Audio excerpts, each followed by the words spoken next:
ॐ नमो भगवते वासुदेवाय। ॐ नमो भगवते वासुदेवाय। ॐ नमो भगवते वासुदेवाय। ॐ ज्ञानतिमिरिनाधस्य ज्ञानाञ्जनशलाकया चक्षुरुन्मिलितं येन तस्मै श्रीगुरुवे नमः। श्रीचैतन्यमनोभीष्टं स्थापितं येन भूतले स्वयं रूप कदा मह्यं ददाति स्वपदान्तिकं। वन्देऽहं श्रीगुरू श्रीयुतपदकमलं श्रीगुरुं वैष्णवांश्च श्रीरूपं सागरजातां सहगना रघुनाथान्वितं सजीवं साद्वैतं सावधूतं परिजनसहिता कृष्णचैतन्या देवम् श्री राधा कृष्ण पादान सहगना ललिता श्री विशाखान्विताश्च नमो विष्णुपादाय कृष्ण पृष्ठाय भूतले श्रीमते भक्ति वेदांत स्वामिनिति नामिने। नमस्ते सरस्वते देवे गौरवाणी प्रचारिणे निर्विशेष शून्यवादी पाश्चात्य देश तारिणे वाञ्छाकल्पतरुभ्यश्च कृपा सिन्धुभैव च पतितानां पावनेभ्यो वैष्णवेभ्यो नमो नमः। नमो महावदानाय कृष्णप्रेम प्रदायते कृष्णाय कृष्णचैतन्य नामने गौरी तस्य नमः। हे कृष्णा करुणा सिन्धु दीनबन्धु जगत्पते गोपेश गोपिका कान्त राधा कान्त नमस्तुते। तप्त कांचन गौरांगी राधे वृंदावनेश्वरी वृषभानुसुते देवी प्रणमामि हरिप्रिये। जय हो श्री कृष्ण चैतन्य प्रभु नित्यानंदा श्री अद्वैत गदाधर शिवाश आदि गौर भक्त वृंदा। हरे कृष्णा कृष्ण कृष्णा हरे हरे हरे राम राम राम हरे हरे। हरे कृष्णा कृष्ण कृष्णा हरे हरे हरे राम राम राम हरे हरे। हरे कृष्णा कृष्ण कृष्णा हरे हरे हरे राम राम राम। हरे कृष्णा। आप सभी को हार्दिक स्वागत है।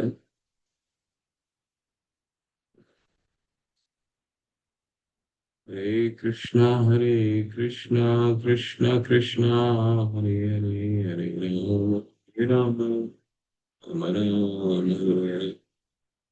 हरे कृष्ण कृष्ण कृष्ण हरे हरे हरे राम राम राम हरे हरे।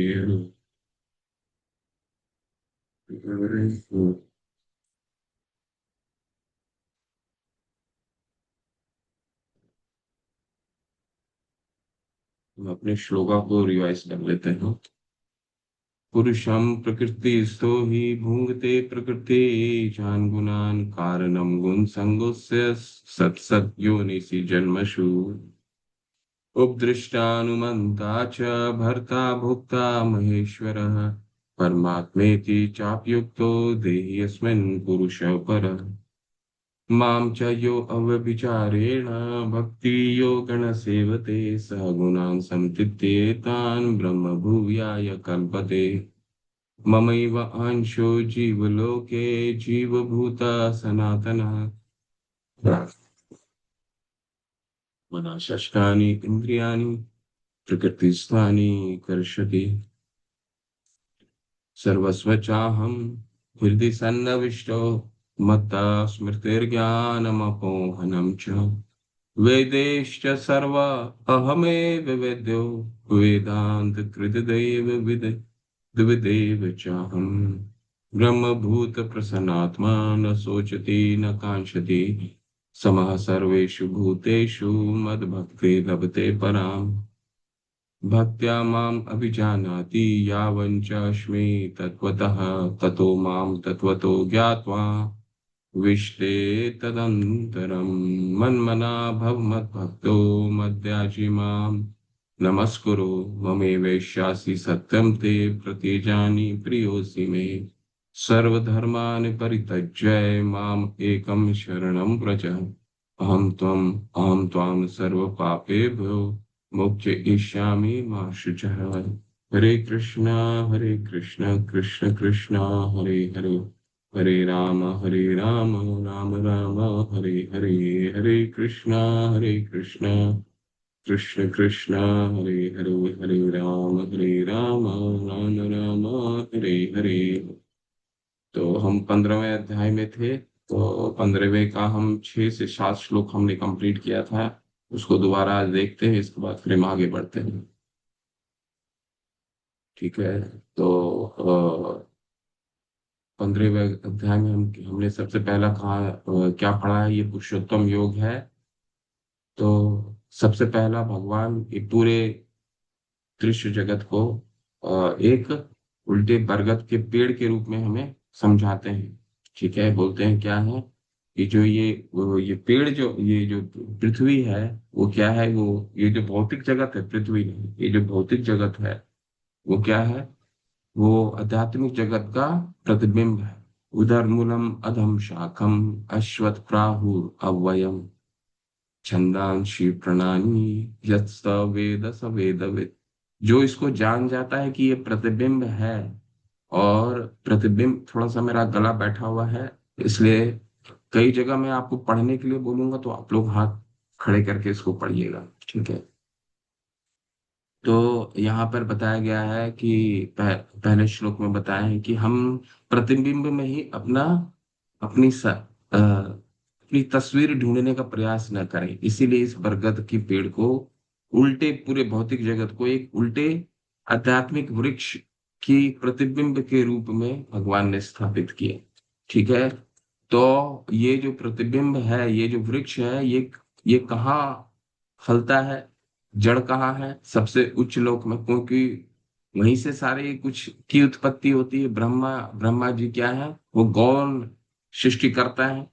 ठीक है। मुख्य सृष्टिकर्ता कौन है, भगवान है। ठीक है। ब्रह्मा जी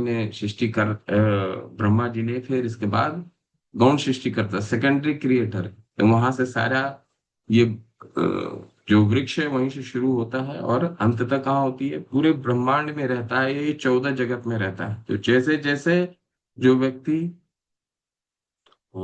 इस वृक्ष में, वृक्ष की जो अलग अलग भाग हैं, उसकी टहनियां हैं, उसके पत्ते हैं, उसके जड़ हैं, ठीक है, ये और उसके फल हैं, ये विभिन्न विभिन्न हमारे इंद्र विषयों को उद्धृत करता है। जैसे फल क्या हो गया, हमारे कर्म फल हो गए। ठीक है। पत्ते क्या हैं, वैदिक स्रोत हैं। ठीक। टहनियाँ क्या है, इंद्र विषय है। जितना हम इंद्र भोग करने की कोशिश करेंगे, टहनियों से फिसल फिसल के नीचे के जगत में जाएंगे, जिन कारणों से 14वें अध्याय में भगवान ने क्या बोला है, उधर मूलम उधर्व गच्छन्ति सत्वस्था मध्य तिष्ठन्ति राजसा जघन्य गुणवृतस्था अधो गच्छन्ति तामसा। जो ऊपर की योनि जाना चाहता है वो पत्ते का सहारा लेगा, वैदिक स्रोत की सहारा लेगा, ऊपर जाएगा। लेकिन जो उधर मूलम जो मध्य तिष्ठन्ति राजसा, जो रजोगुण में रहता है वो बीच में रहेगा, और जो और इंद्र भोग करना चाहता है, जगन्य गुणवृत्तिस्था, वो इन टहनियों को पकड़ते पकड़ते पकड़ते नीचे चला जाए। ठीक है। तो इसका क्या उपाय क्या है, तो उपाय एक ही है कि विरक्ति के शस्त्र से उस वृक्ष को काट करके इस गुण को पार करना पड़ेगा। सहगुणान संतित्यतान ब्रह्म भूया या कल्पते, भगवान ने 14:26 में कहा है। इसके बाद हमने क्या पढ़ा, उसका काटने के पश्चात विरक्ति विरक्ति का जो कुल्हाड़ी होता है, वो विरक्ति की कुल्हाड़ी क्या है, प्रामाणिक स्रोतों से सुनना। ठीक है। ये है विरक्ति। तब अब स्वयं विरक्ति आ जाएगा। ठीक है। इसके बाद उसके लक्षण क्या हैं? उसके लक्षण होते हैं इन श्लोकों से। उसके लक्षण, विरक्ति के क्या लक्षण है? निर्माण मोहा, जित संग दोषा, अध्यात्म नित्या, विनिवर्त कामा। किसी चीज में मोह नहीं होता। जित संग दोषा, जिस संग दोष के में जो असत संग, किसी दूषित संग का साथ नहीं देता है। अध्यात्म नित्या, विनिवर्त कामा। ठीक है। अध्यात्म नित्या और सकाम कर्मों में नहीं रहता। द्वंद्वै विमुक्ता, सुख दुख संगे गच्छन्ति मूढ़ा, पद्मम वयम कर। तो सारे द्वंद्व से मुक्त होता है, सुख दुख से मुक्त होता है, और ये ऊपर के लोगों को जाने, यानी कि भगवान के धाम जाने के लिए ये योग्य हो जाता है। ठीक है। आज इतने कम वीडियो क्यों ऑन है? वीडियो ऑन करके कक्षा किया कीजिए प्लीज। जो झूठी प्रतिष्ठा, मोह तथा कुसंगति से मुक्त हैं, जो शाश्वत तत्व को समझते हैं, जिन्होंने भौतिक काम को नष्ट कर दिया है, जो सुख दुख के द्वंद से मुक्त हैं, और जो मोह रहित होकर परम पुरुष के शरणागत होना चाहते हैं, वे उस शाश्वत राज्य को प्राप्त होते हैं। ठीक है। तो असंग शस्त्रेण दृढ़ दृढ़ेन शित्वा, यानी कि फिर हमने क्या पढ़ा? कुल्हाड़ी, असंग शस्त्रेण, वो कुल्हाड़ी क्या है? विरक्ति है। ठीक है। इसके बाद अगर वो योग्य हो जाता है वो व्यक्ति, तो फिर क्या, जब अपने धाम को जाता है, तो अपने घर जाता है, तो घर को किस तरह देखता है? उस घर में किसी तरह की कोई बिजली नहीं है। ठीक है। सारे कुछ, सारा स्वयं अ, प्रकाशित है सब कुछ। न तद भासते सूर्यो, न शशांको, न पावकः, यद गत्वा न निर्वर्तन्ते तद धाम परमं मम। न ही वहां सारे सूर्य की रोशनी की आवश्यकता है, न शशांको, न चंद्रमा की रोशनी, शशांको, न पावक, न अग्नि। यद गत्वा न निर्वर्तन्ते तद धामम परमं मम। वहां सारी सारी वस्तु स्वयं प्रकाशित है। जो वहां चला जाता है, यद गत्वा न निर्वर्तन्ते तद धामम परमं मम, वो इस परम धाम को छोड़ के वापस नहीं आता। ठीक है। लेकिन हमारा वह मेरा परम धाम है, न तो सूर्य न चंद्रमा। लेकिन देखिए शिला प्रभुपाद क्या कह रहे हैं इस श्लोक के बाद। यह मूर्खता है क्या? यह मूर्खता क्या है? आपको बिजली का बिल क्यों देना चाहिए? वहां जाओ और वहीं रहो। इसकी कोई आवश्यकता नहीं है। न तद भाषित है, यह है आध्यात्मिक दुनिया। सूरज चंद्रमा से प्रकाशित नहीं होती, क्योंकि हर कोई तेजोमय है, हर ग्रह तेजोमय है। इसलिए इन चीजों की कोई जरूरत नहीं। कोई अज्ञान नहीं है, कोई कमी नहीं है, कोई दयनीय स्थिति नहीं। ये है गोलोक धाम की स्थिति। भगवान ने अपना धाम दिखाया। इसलिए अंत में, इस अध्याय के अंत में भगवान करेंगे, ये बहुत ही गुह्य ज्ञान मैं दे रहा हूं। क्यों? क्योंकि भगवान अपना घर का दर्शन करा रहे हैं ना। कोई घर का दर्शन क्यों कराएगा? आप किसी भी अपने रिश्तेदार या फिर अपने दोस्तों को घर में कब बुलाते हैं? जब वो आपका निकट हो जाता है। नहीं तो आप घर में कैसे, आप उसको घर में कैसे बुलाएं? किसी अनजान व्यक्ति को कभी भी घर में निमंत्रण नहीं दे सकते। लेकिन भगवान ये, इसीलिए ये ज्ञान आगे जाकर के भगवान करेंगे, ये बहुत गुह्य ज्ञान है। ठीक है। तो अब हमने यहाँ तक पढ़ी था। इस सूचना से मनुष्य को मुग्ध होना हो जाना चाहिए, उससे उस शाश्वत जगत में ले जाए जाने की इच्छा करनी चाहिए, और सच्चाई के इस मिथ्या प्रतिबिंब से अपने आप को विलग कर लेना चाहिए। ठीक है। ये विलग क्या है? इसके बाद बहुत इंपॉर्टेंट, बहुत महत्वपूर्ण श्लोक है। तो भगवत गीता 15:7 को पढ़ें। 15:7 को आप खोल लें, और सब लोग तैयार रहें, मैं पढ़ने के लिए बोलूंगा।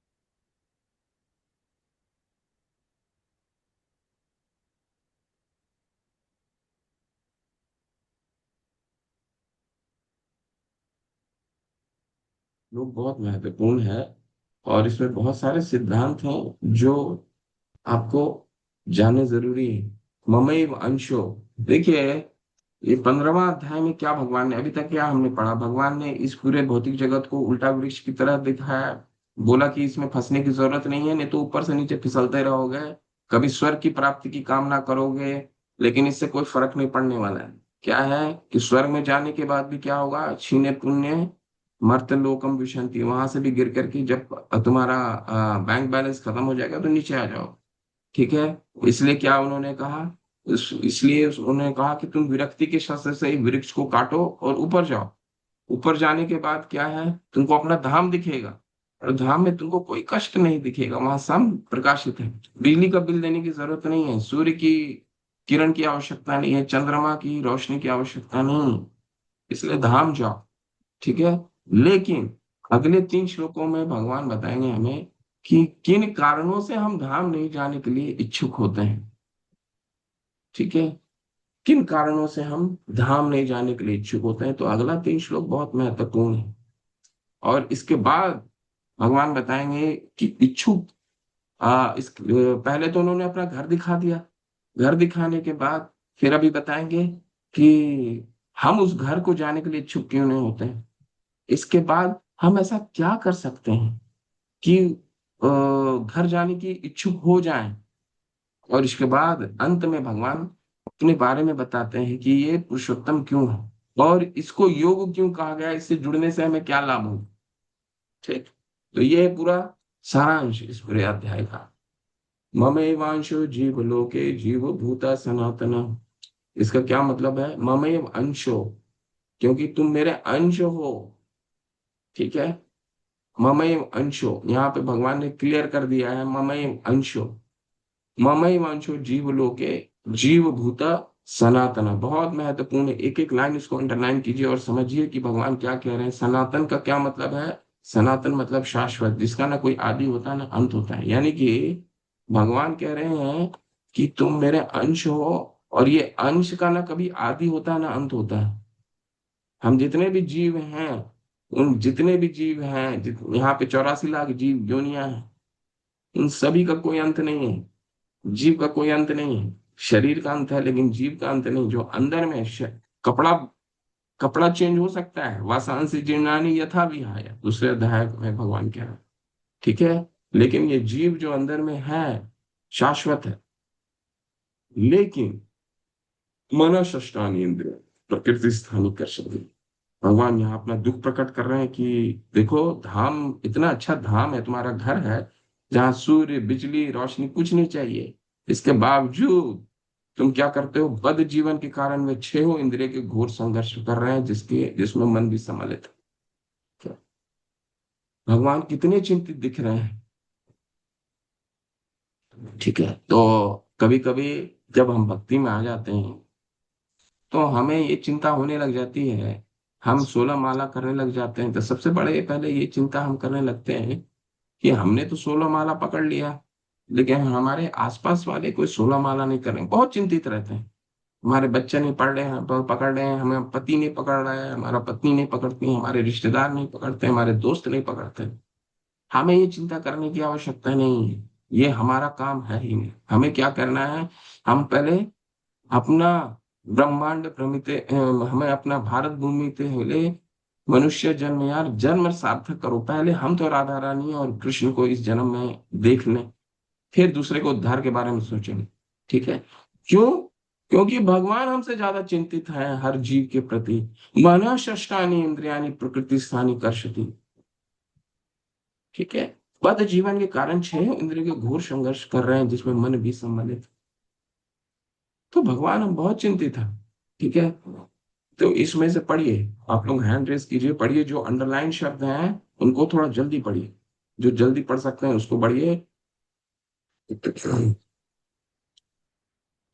हरे कृष्ण। श्रद्धा देवी दास नाथ, पढ़िए प्लीज।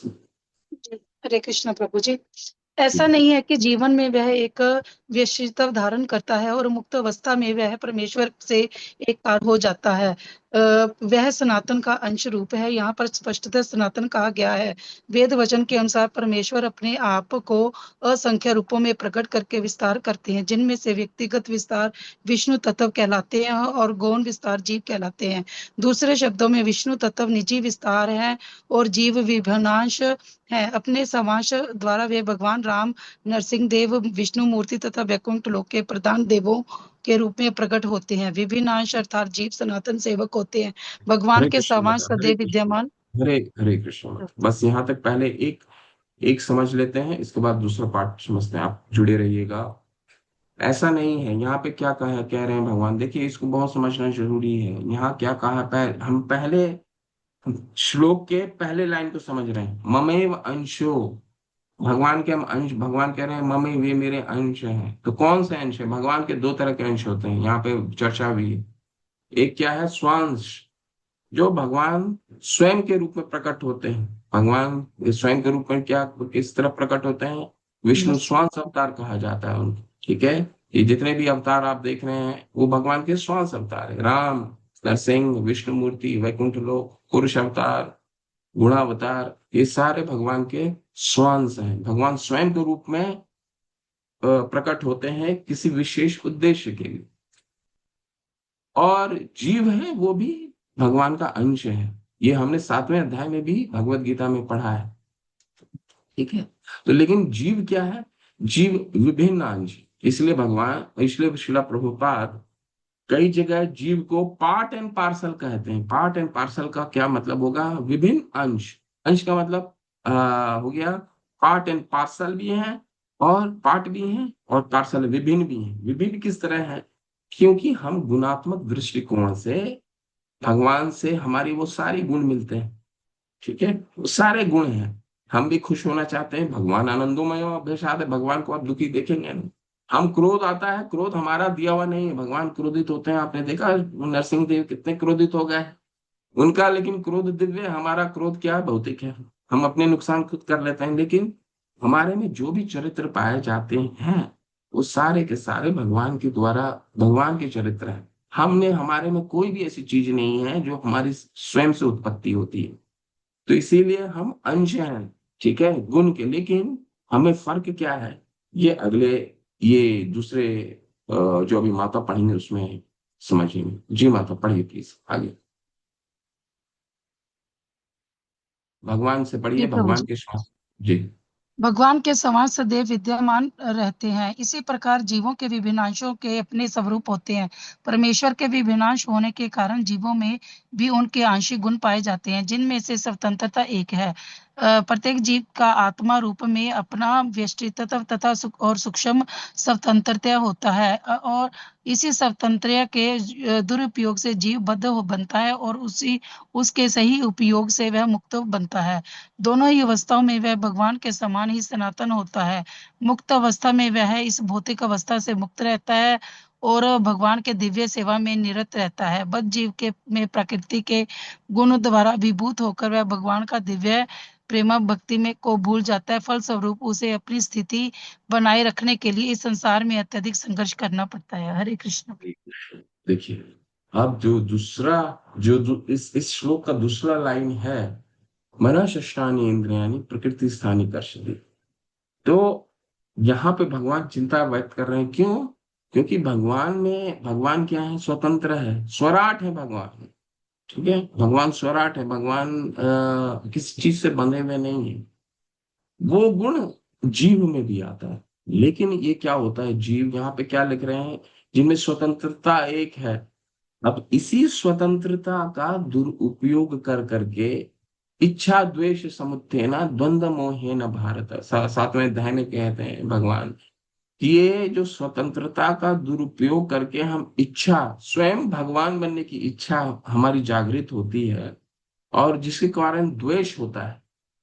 ठीक है, ये हमारे को जीवन मृत्यु के, हम इस, ये दूसरा जो कारण है, मना षष्ठानी इंद्रियानी प्रकृति स्थानी कर्षति, जिसके कारण हम इस जन्म मृत्यु के काल में फंस जाते हैं।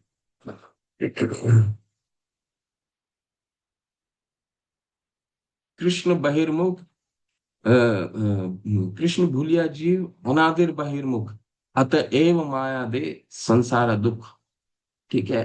तो जब कृष्ण को हम भूल जाते हैं और उनसे बहिर्मुख हो जाते हैं, पीछे हो जाते हैं, अपना मुख को पीछे कर लेते हैं, स्वतंत्र होकर के स्वयं कृष्ण बनने की कोशिश करते हैं, तब माया हमें पकड़ती है और विभिन्न विभिन्न तरह के हमें त्रय ताप के रूप में हमें ताप देती है। ठीक है। इसलिए भगवान कह रहे हैं मना षष्ठानि इंद्रियाणि। तो इसमें बहुत सारे हैं, शब्द हैं जो हमें समझने की आवश्यकता है। कर्षति, कर्षति क्या कह रहे हैं? संघर्ष कर रहा है। किस चीज का संघर्ष कर रहा है वो कृष्णा बहिर्मुख अनादिर, कृष्णा भूलिया जी भोग वांछा करे। जगदानंद पंडित प्रेम विवर्त में कहते हैं कृष्णा भूलिया जीव भोग वांछा करे। ठीक है। अतएव माया, अतएव माया झपटिया धरे, उसको माया झपट लेता है, वही संघर्ष है। कर्षति। ठीक है। अथर्स यहाँ क्या कह रहे हैं शिला प्रभुपाद? कर्षति यानी संघर्ष कर रहा है, सब अत्यंत सार्थक है। वह मिथ्या अहंकार से बंधा रहता है और मन मुख्य कारण है जो इस भव सागर की ओर धकेलता है। मन बहुत मुख्य है। जब मन सतुगुण में रहता है तो उसके कार्यकलाप अच्छे होते हैं, जब रजोगुण में रहता है तो उसके कार्यकलाप कष्टकारक हो जाते हैं, और जब वह तमोगुण में होता है तो वह जीवन के निम्न योनियों में चला जाता है। मन हमारा जो है, मना शस्त्राणी इंद्रियाणी, ये सब इंद्रियों के साथ जो छठा चीज है वो मन है। मन पे हमारा नियंत्रण नहीं रह पाता।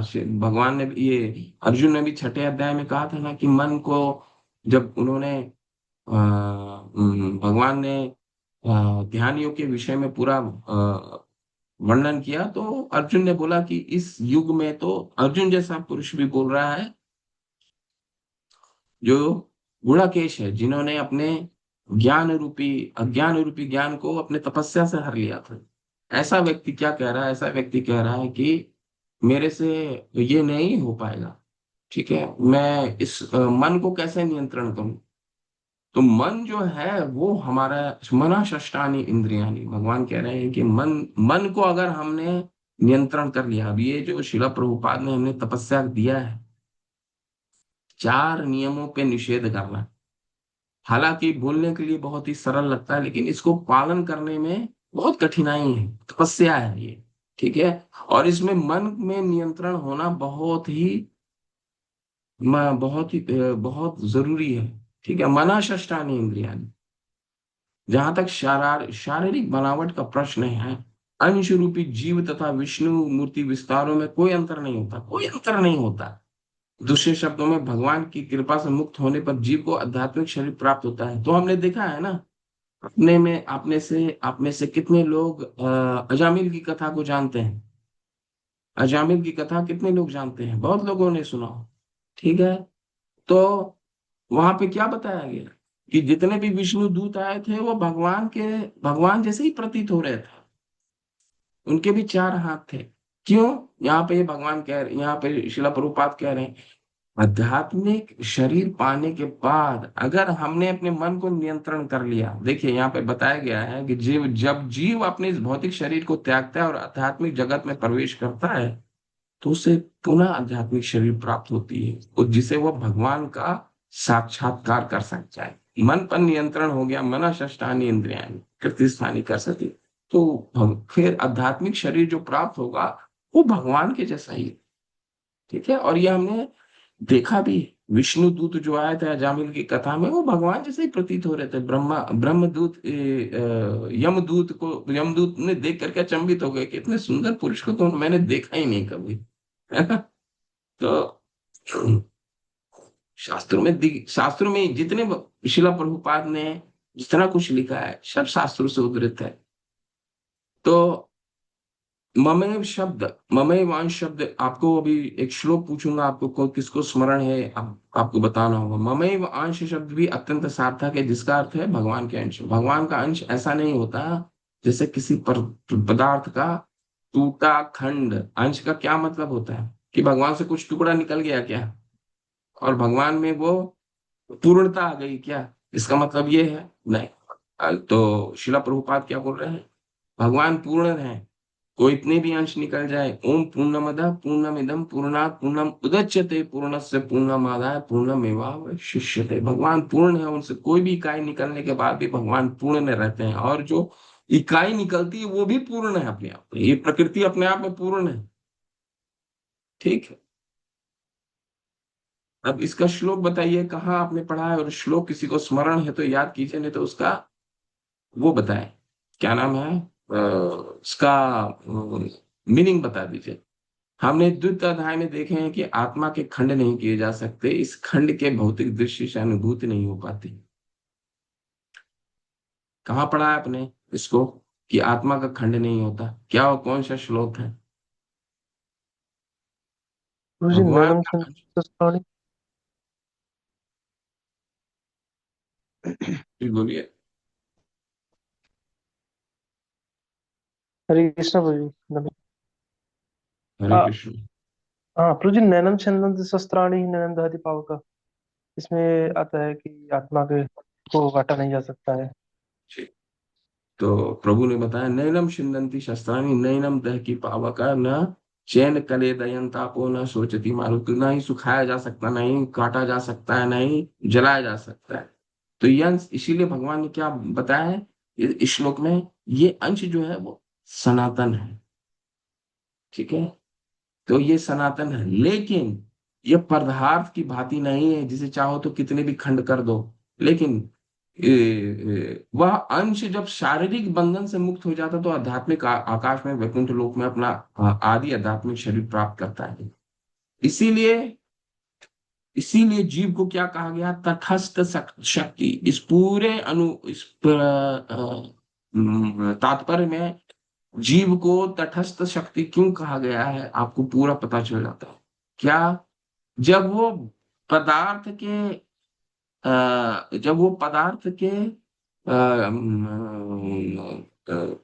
जब वो संपर्क में आता है तो वो शरीर बदलता है। वासांसी जीर्णानि यथा विदा देह देही न अस्मिन् यथा देह। ठीक है, शरीर बदलता है।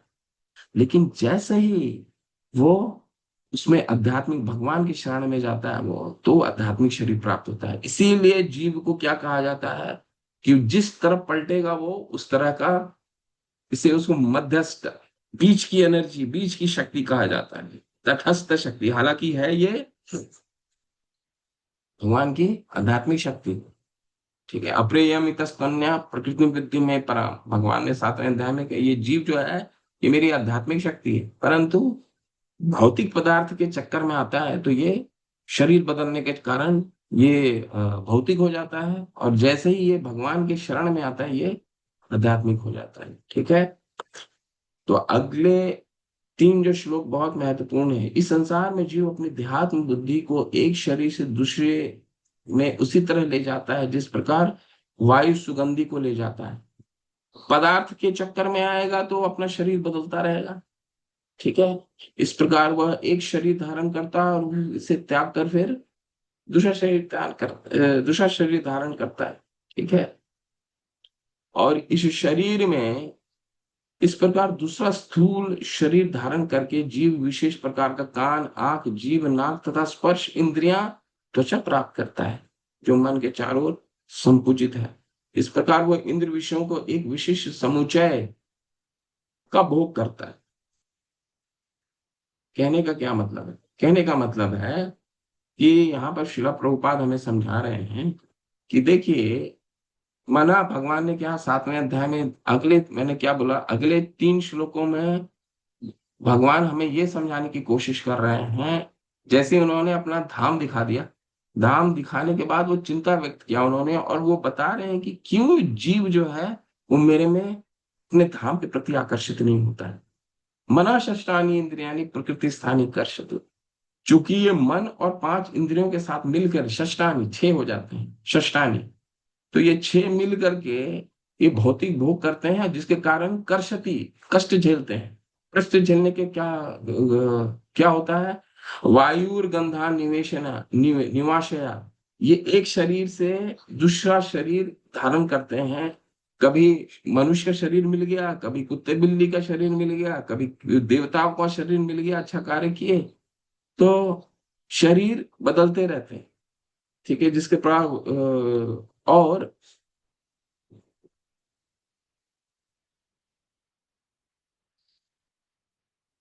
इस शरीर के मिलने के पश्चात जैसे जैसे विभिन्न शरीर मिलेगा, अलग अलग आंखें मिलेंगी, अलग कान मिलेंगे, अलग जीभ मिलेगा, अलग सोने की शक्ति मिलेगी, है ना। अगर किसी का इस जीवन में संभोग करने की बहुत ही उत्कंठा है, तो उसका अगला जन्म क्या कुत्ते में होगा, ऐसा शास्त्र बताते हैं। तो उसको उसी तरह का आंखें मिलेंगी, उसी तरह का कान मिलेगा, उसी तरह का स्पर्श करने की लालसा मिलेगी, उसी तरह का जीव मिलेगा, उसी तरह का सूंघने की शक्ति मिलेगी। इसके पश्चात क्या होगा, इस प्रकार दूसरा सूल धारण करके जीव विशेष प्रकार का कान आंख प्राप्त करता है। इस प्रकार वह इंद्र विषयों के एक विशेष समुच्चय का भोग करता है। इसके बाद वो जो शरीर प्राप्त करता है, जिस तरह की आंखें प्राप्त करता है, कान प्राप्त करता है, वो उसी शरीर के दायरे में कार्य कर सकता है, फिर दूसरा कार्य नहीं कर सकता। एक कुत्ता हाथी का कार्य नहीं कर सकता। वो जिस तरह की उसको आंखें मिली हैं, जिस तरह का कान मिला है, फिर वो मनुष्य का कार्य नहीं कर सकता, वो बंध जाता है। मनोष्टानी इंद्रियाणि प्रकृति स्थानी कर्षति। यहाँ पर भगवान कह रहे हैं कि जैसा जैसा उसको आंख मिलेगा, क्योंकि जैसे जैसे वायु की तरह जीव एक शरीर से दूसरा शरीर बदलता है, वैसे वैसे उसको उस तरह की शरीर प्राप्त होती है, और शरीर के दायरे में उसको अपना कार्य करना पड़ता है, ठीक है। तो एक बार किसी विशेष प्रकार के शरीर में स्थापित होने के बाद वो प्रकृति के नियंत्रण में आ जाता है, प्रकृति उसको बांध लेती है फिर,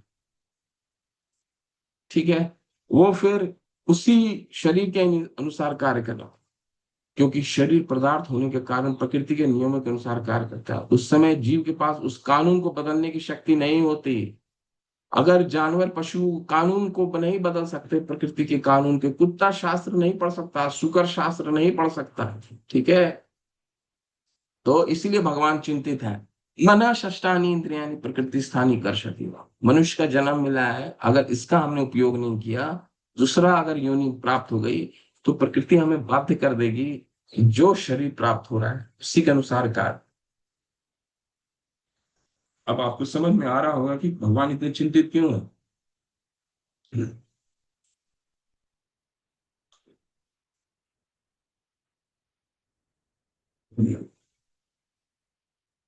मान लीजिए कुत्ते के शरीर में एक जीव डाल दिया जाता है, जैसे ही उसे कुत्ते के शरीर में डाला जाता है, वह कुत्ते की तरह व्यवहार करना चाहिए, वह अन्यथा कार्य नहीं कर सकता। और यदि जीव को सुअर के या शरीर में डाल दिया जाता है, तो उसे मल खाने और सुअर की तरह व्यवहार करने के लिए मजबूर किया जाता है। क्यों मजबूर है? क्योंकि प्रकृति का नियम है, ठीक है। तो ये 3 श्लोक बहुत ही महत्वपूर्ण है। तो अभी उपाय क्या है? तो भगवान अब अगले 3-4 श्लोकों में हमें उपाय बताएंगे कि ठीक है, ये हमने पढ़ लिया ना। मूर्ख मूर्ख ना तो समझ पाते हैं कि जीव किस प्रकार अपना शरीर त्याग सकता है, ना ही वे समझ पाते हैं कि प्रकृति के गुणों के अधीन वो किस तरह शरीर का भोग करता है। लेकिन जिसकी आंखें ज्ञान से प्रशिक्षित होती हैं, वो ये सब देख सकता है। चक्षुदान दिलो ही, नरोत्तम दास क्या कहते हैं, चक्षुदान दिलो ही, जन्मे जन्मे प्रभु से ही। तो ये इस मनुष्य जन्म में ही हम गुरु के शरण में क्या सही है क्या गलत है वो समझ सकते हैं। एक बार हमने शरीर हमारा बदल गया, प्रकृति के नियम को नहीं तोड़ सकते, ठीक है। इसलिए पर्याप्त ज्ञान की आवश्यकता होती है, जिसे प्रमाणिक गुरु से भगवत गीता तथा अन्य ऐसे ही ग्रंथों को सुनकर समझा जा सकता है। ऐसे व्यक्ति जो काम तथा इच्छा के कारण निरंतर मूर्ख बनते रहते हैं, अपने शरीर परिवर्तन तथा विशेष शरीर में अपने वास को समझने की सारी शक्ति खो बैठते हैं। इसीलिए महाभारत में वही चीज क्या कहा गया कि धर्मे न ही ना पशु भी समाना। तो पशु और धर्म के बीच में क्या, पशु और मनुष्य में क्या फर्क है? पशु और मनुष्य में क्या फर्क है? पशु के लिए धर्म है। और धर्म की ज्ञान कहाँ से आती है? चक्षु ज्ञान दिलोय जन्मे जन्मे प्रभु से। सबसे पहला कार्य हमें गुरु के शरण प्राप्त करना। परीक्षित महाराज ने वही किया, अर्जुन ने वही किया।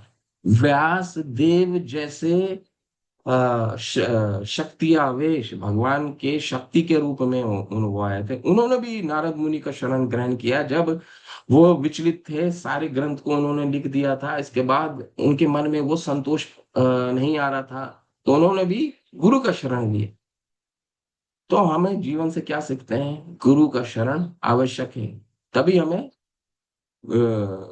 हमारे हृदय प्रकाशित हो सकेगा। ठीक है, वही हमें उभार सकता है। आत्म साक्षात्कार को प्राप्त प्रगतिशील योगी जन यह स्पष्ट रूप से देख सकते हैं। वो कौन है योगी जन?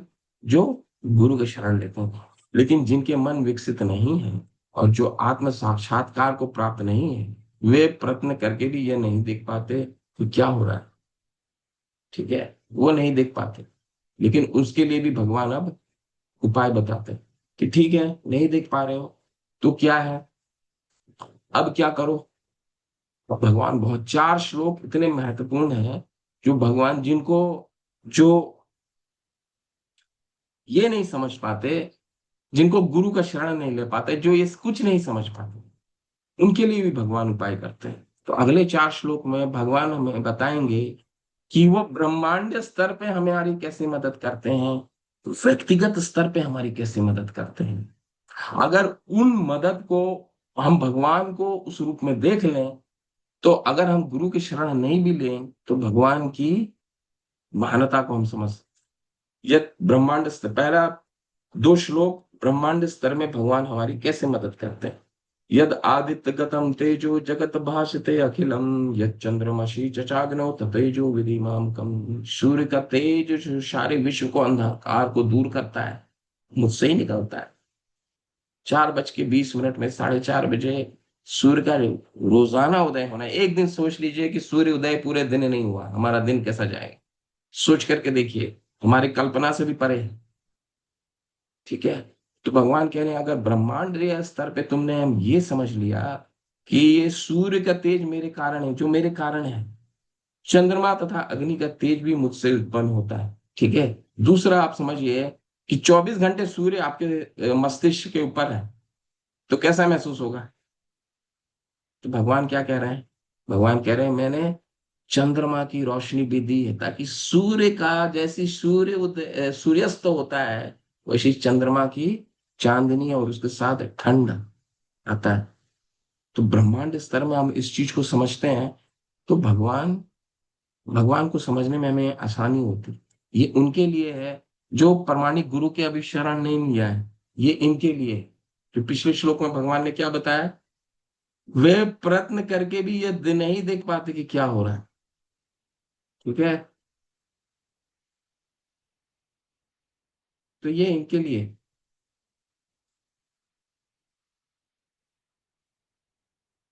ये क्या आ गया?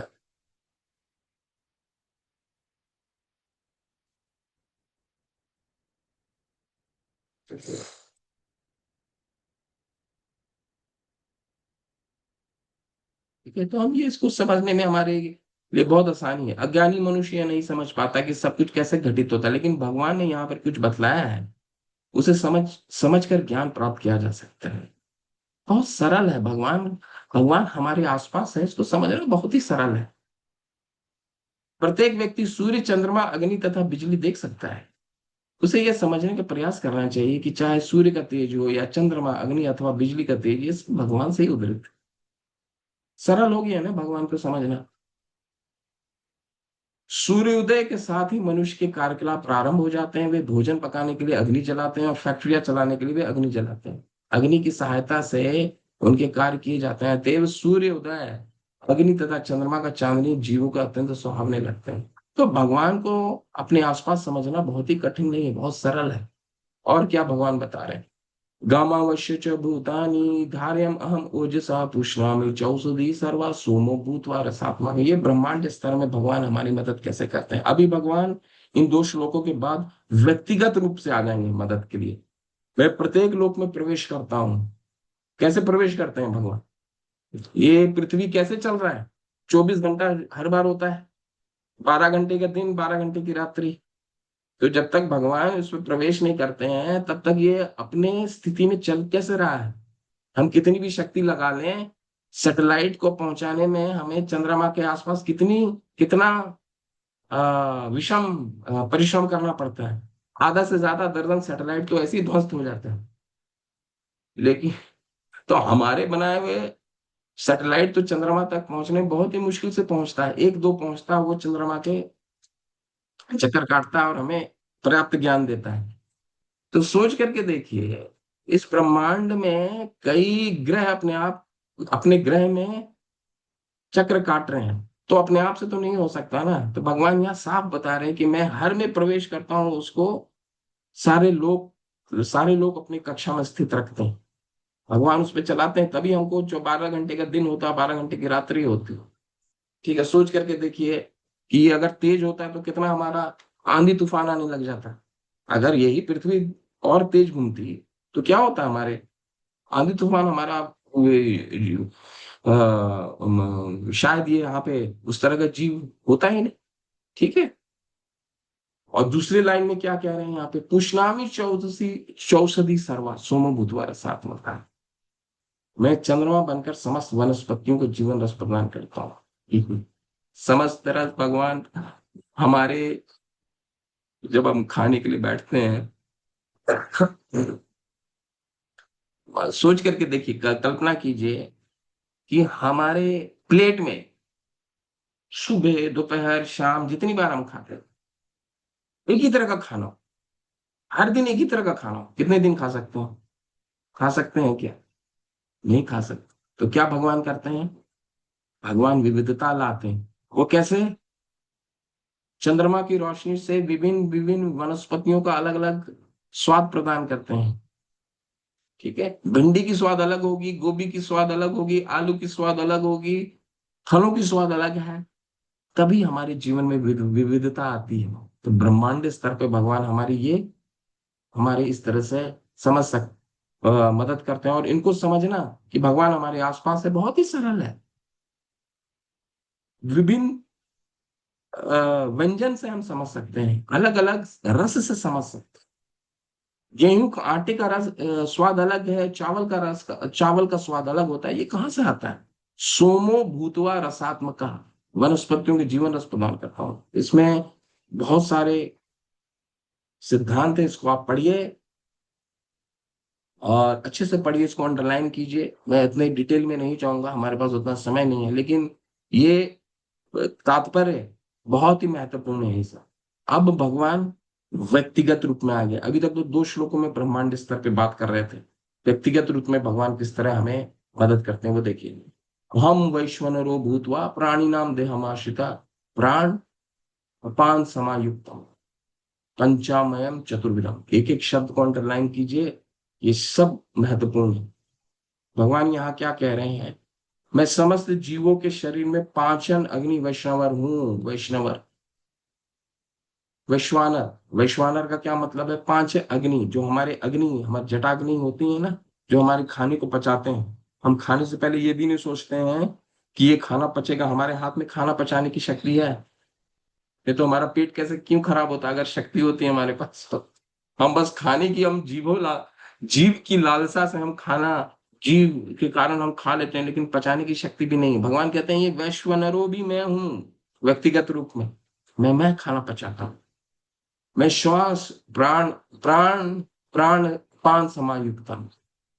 मैं श्वास प्रश्वास प्राण वायु में रह करके 4 प्रकार के अन्न को पचाता हूं।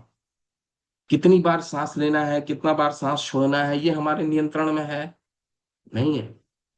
भगवान कहते हैं ये मैं प्राण अपान समायुक्त हूं। और पंचामयम चतुर्विधम, या चतुर्विधम किसको कहा जाता है? आयुर्वेद में 4 तरह के हमारे खाने को 4 भागों में विभाजित किया जाता है।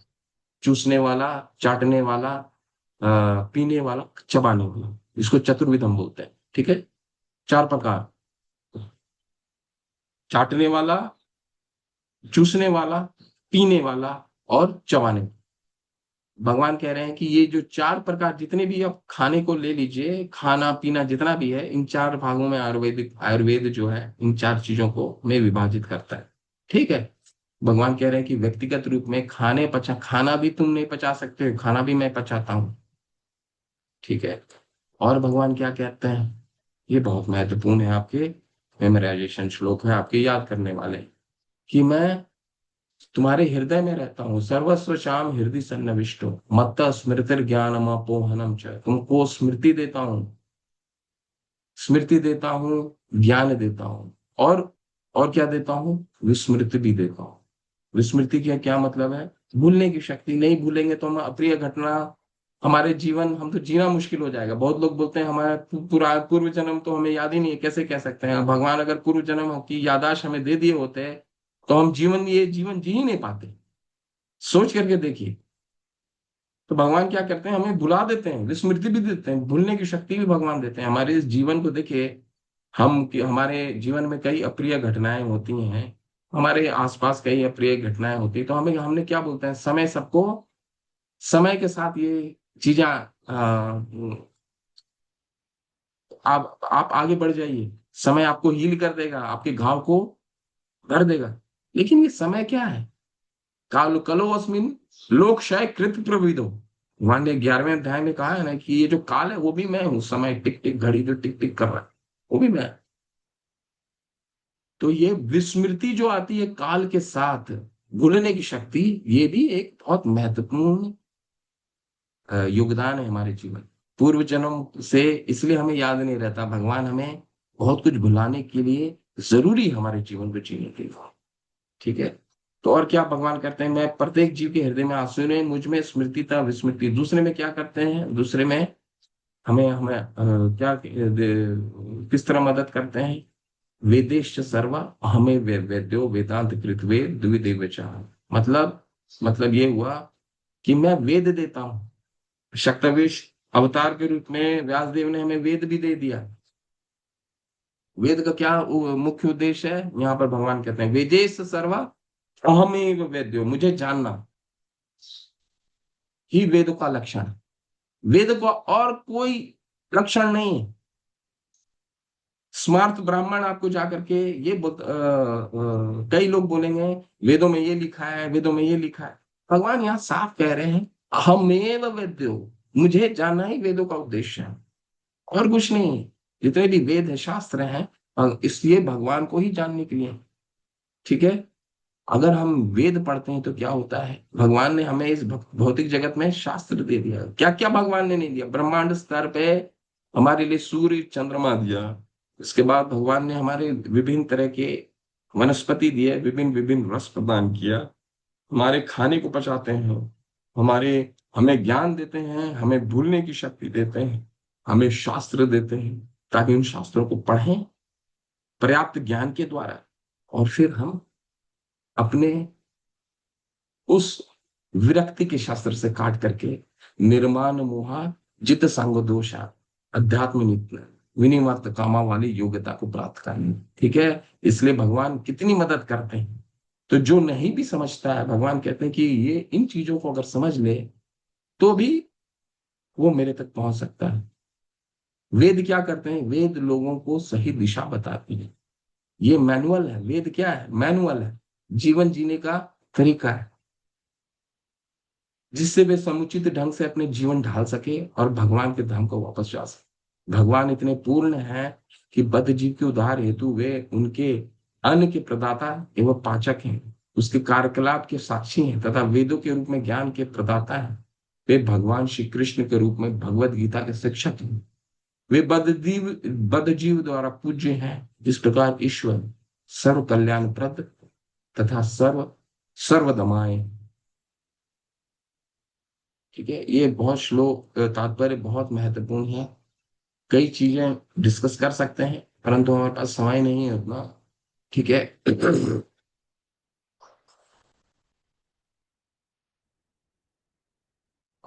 अगले जो 4 श्लोक हैं, 16 17, अब यहाँ पे हम दूसरा सिद्धांत समाप्त होता है।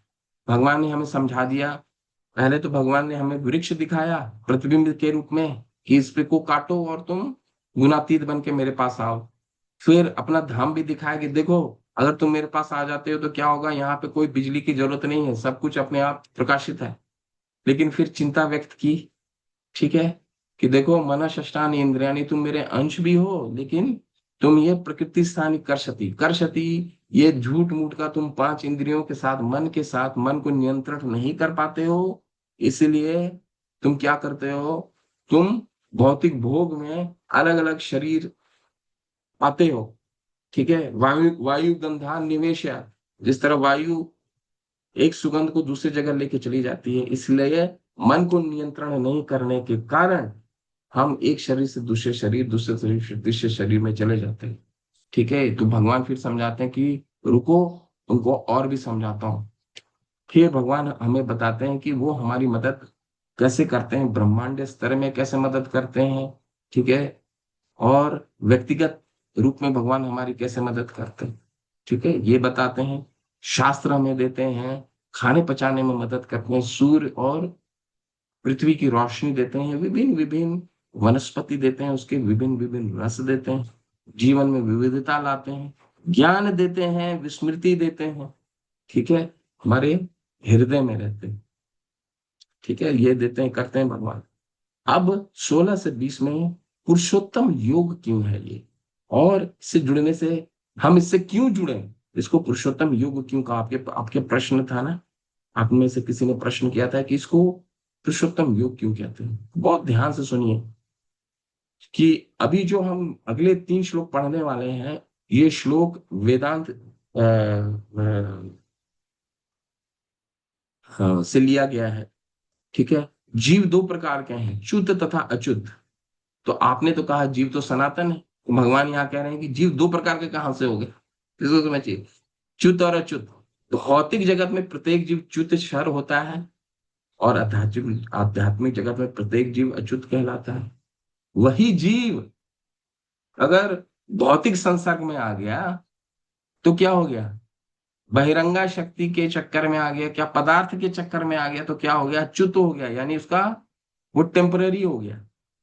टेम्पररी क्या है, जीव तो टेम्पररी नहीं है, लेकिन जो शरीर धारण करेगा वो वायु गंधेर निवेशन में अभी हमने पढ़ा ना कि एक शरीर से दूसरा शरीर लेकर के जाएगा, तो क्या होता है कि वो टेम्पररी शरीर धारण करेगा।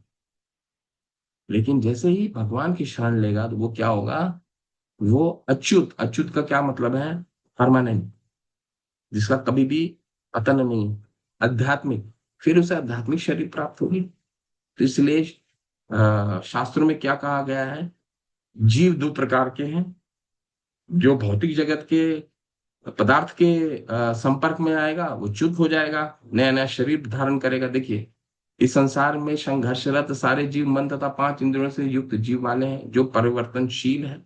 जब तक जीव बद्ध है तब तक उसका शरीर पदार्थ के संसार में बदलता रहता है, यानी च्युत है, टेम्पररी, गिरता रहता है। क्योंकि पदार्थ बदलता रहता है, भाई पदार्थ बदलता है ना, पदार्थ तो बदलेगा ही।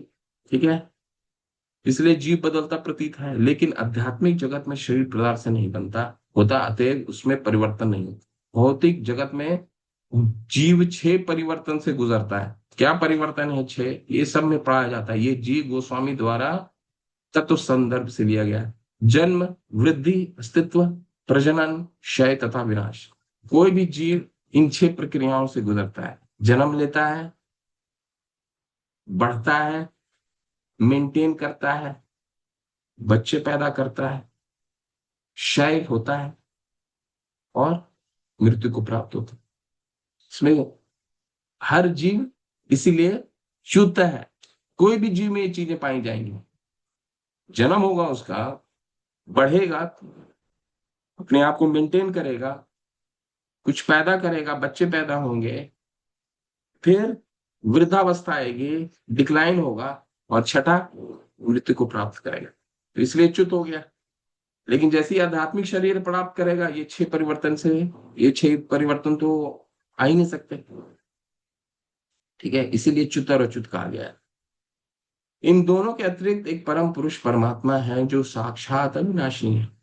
भगवान, इन दोनों, भगवान च्युत और अच्युत नहीं है, भगवान क्या है, अविनाशी है, जो तीनों लोगों को में प्रवेश करके उनका पालन करते हैं। हम एवा समेवाग्रे न अन्य सत असत परम। ब्रह्मा जी को भगवान कहते हैं श्रीमद् भागवतम में कि हम एवा समेवाग्रे न अन्य सत, न अन्य सत असत परम। मेरे से पहले ना कोई था, ना मेरे जाने के बाद कोई रहेगा। मेरे से ही सारी चीजें उद्भूत होती हैं। हम सर्वस्व प्रभवो मत्त सर्वम प्रवर्ते। 10 का 8 में हमने पढ़ा था ना, यही बता रहे हैं।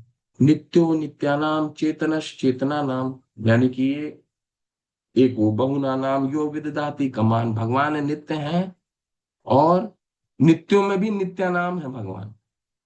ठीक है, भगवान क्या है? अविनाशी हैं। और एको बहुना नाम योग विदधाति कमान, और तीनों लोक में प्रवेश करके उनका पालन कर रहा है भगवान।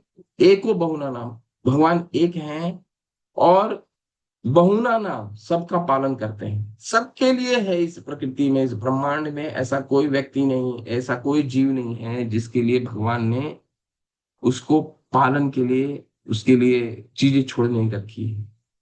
ठीक है, ये श्लोक भी बहुत महत्वपूर्ण। यस्वा शरम अतीतो हम अक्षारदपि चोतमः यतो अस्मि लोके वेदे च प्रथित पुरुषोत्तम। भगवान को पुरुषोत्तम क्यों कहा जाता है? बहुत लोग बोलते हैं, मैंने आपसे प्रश्न किया था ना कि पुरुषोत्तम का क्या मतलब है, क्या भगवान पुरुषों में उत्तम है? इसमें तो वैसे तो पता चलता है भगवान हमारी इतनी मदद करते हैं ब्रह्मांड स्तर पे, व्यक्तिगत स्तर पे, तो भगवान तो बहुत उत्तम है। लेकिन यहाँ पुरुषम आचार्य बताते हैं पुरुषोत्तम भगवान को क्यों कहा जाता है? क्योंकि वो पुरुष अवतारों में सबसे उत्तम है। सबके पुरुष अवतार कौन है? गर्भोदक्षाय विष्णु, कारणोदक्षाय गर्भोदक्षाय शिरोदक्षाय विष्णु। भगवान की उत्पत्ति भी इनसे होती है, इसलिए भगवान को पुरुषोत्तम कहा जाता है। ठीक है, तो ये आचार्य ने बताया, इसको नोट करके रखिए। क्यों भगवान को पुरुषोत्तम कहा जाता है? भगवान को पुरुषोत्तम इसलिए कहा जाता है क्योंकि एक तो यहाँ कारण दिया गया है, चूंकि मैं क्षर तथा अक्षर दोनों के परु हूं और चूंकि मैं सर्वश्रेष्ठ हूं, अतः मैं इस जगत में तथा वेदों में परम पुरुष के रूप में विख्यात हूं। कारण नंबर 1। कारण नंबर 2, भगवान पुरुष अवतारों में सबसे श्रेष्ठ है क्योंकि उनसे ही उत्पत्ति होती है। ठीक है, अब योग क्यों करना है? ये योग क्यों है? इससे जुड़ने से क्या फायदा होगा? जो कोई मुझे संशय रहित होकर पुरुषोत्तम भगवान के रूप में जानता है वो सब कुछ जानता है। अतएव हे भरत पुत्र, वह व्यक्ति मेरी पूर्ण भक्ति में रत होता है। ठीक है, तो कई लोग बोलते हैं ना कि भगवान भगवत गीता में अपनी पूजा कराने के लिए खुद ही बोलते हैं। कई लोग लेवल 1 में आप करिए तो कई लोगों का प्रश्न होता है ना, भगवान खुद ही कहते हैं मन मना भाव मत भक्तो, मेरी पूजा करो, मेरा मुझे नमस्कार करो, है ना। मन मना भव मत भक्तो मद्याजी माम नमः करो, मेरी पूजा करो। भगवान ऐसा क्यों करने के लिए कह रहे हैं?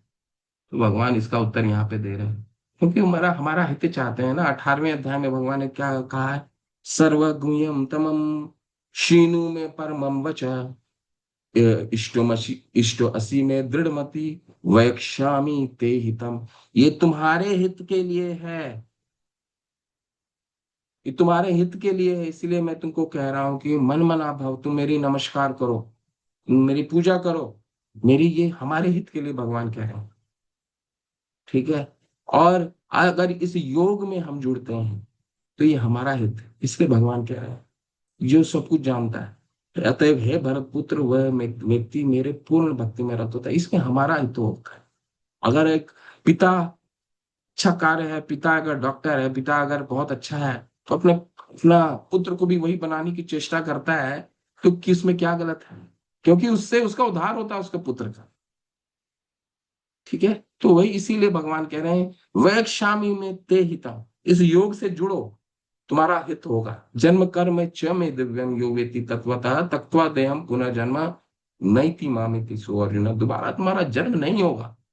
इतना कष्ट तुम भोग रहे हो, मना षष्ठानि इंद्रियाणि प्रकृति स्थानी कष्टते, इसीलिए मैं मुझे समझो, मेरे मेरे पुरुषोत्तम में च्युत और अच्युत के बियॉन्ड हूं, उसके परे हूं।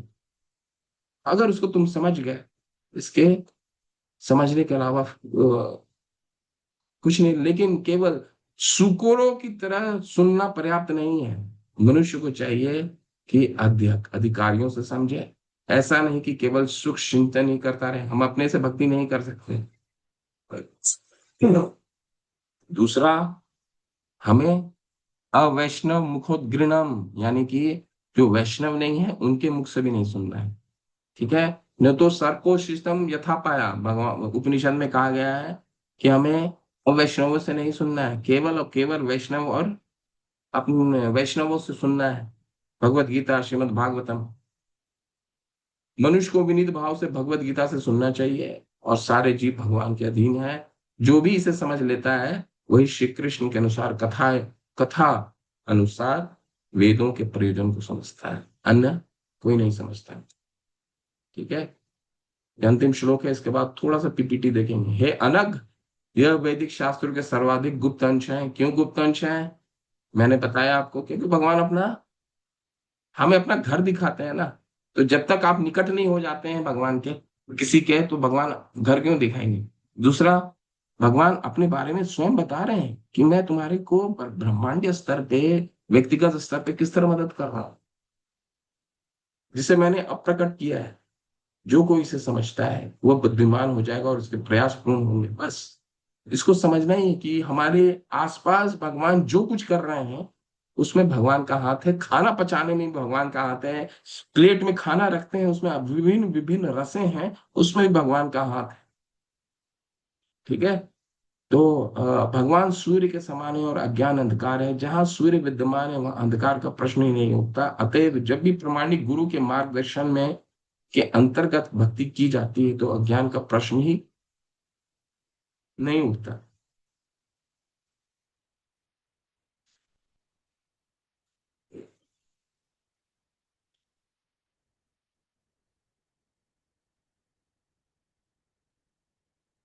तो जीव दो प्रकार के, ये हमने पढ़ा, च्युत तथा अच्युत। भौतिक जगत में प्रत्येक जीव च्युत होता है और आध्यात्मिक जगत में प्रत्येक जीव अच्युत होता है। ये आप समझ चुके होंगे। च्युत क्यों होता है? क्योंकि ये छह, जब तक प्रकृति ये शरीर बदलता रहता है, वो छह बदलाव उसको दिखेंगे। जन्म लेगा, बढ़ेगा, मेंटेन करेगा, कुछ पैदा होगा, क्षय होने लगेगा और मृत्यु को प्राप्त करेगा। ये छह अन्यत है। ठीक है। इन दोनों के अतिरिक्त एक परम पुरुष परमात्मा है जो साक्षात अविनाशी है और जो तीनों लोक में प्रवेश करके उनका पालन कर रहा है। ये हमने पढ़ लिया। चूंकि मैं क्षर तथा अक्षर दोनों के परे हूं और चूंकि मैं सर्वश्रेष्ठ हूं, अतः मैं इस जगत में तथा वेदों में परम पुरुष के रूप में विख्यात हूं।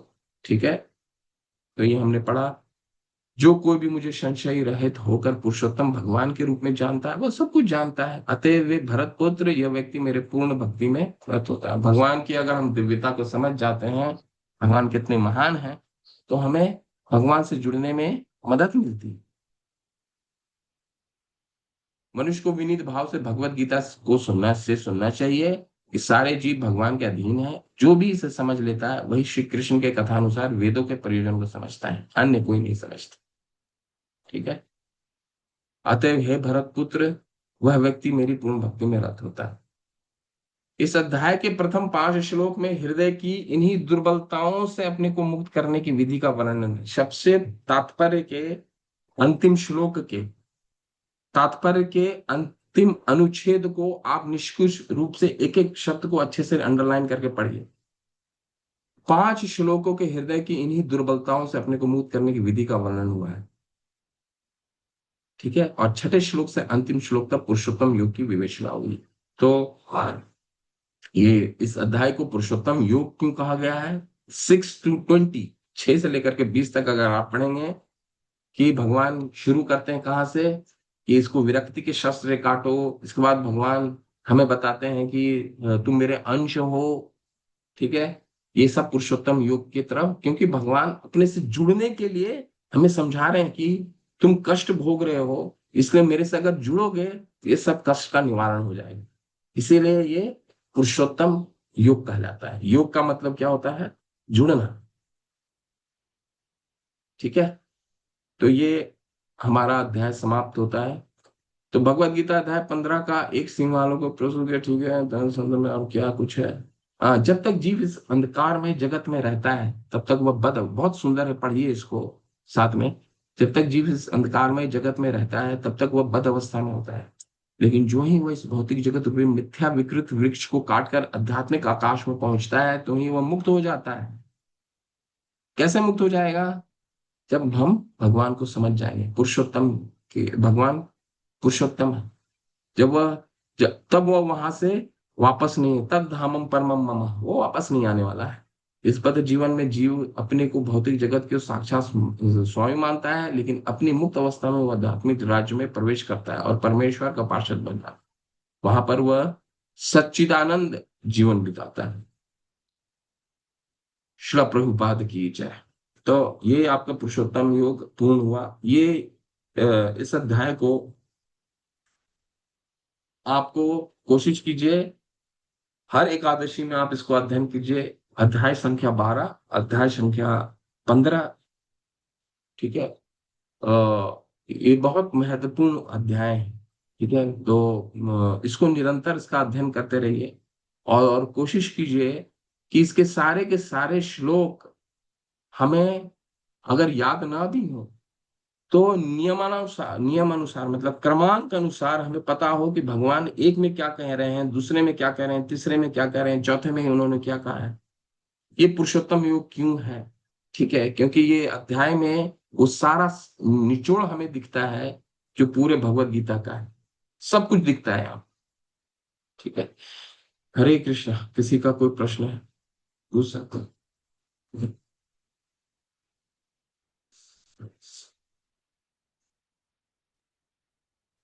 हरे कृष्णा प्रभु जी।